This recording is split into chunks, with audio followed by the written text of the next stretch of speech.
Hau da Euskadi. Hemen badira itsasoa, arrantza eta arrantzaleak, arrain saltzaileak, majoristak, ontzi enpresak, kontserbagileak, sukaldariak.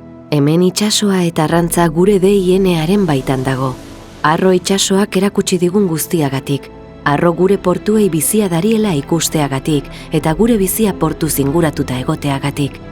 Freskoa hitzaren esanahiari zapore hartzeagatik, gure kostalde eta itsasoak errespetatzeagatik. Arrantza Euskadin ez da negozio bat soilik, artea eta industria ere bada, kultura eta nortasuna ere bai, eta baita erakarpen turistikoa eta ekonomia motorra ere. Iritsi da egiten dugunaren balioa berriz azpimarratzeko unea, baita egitearen zergatia ezagutzekoa ere, iritsi da gure arrainen atzean dagoen guztia kontatu, azaldu, esperimentatu eta dastatzeko unea.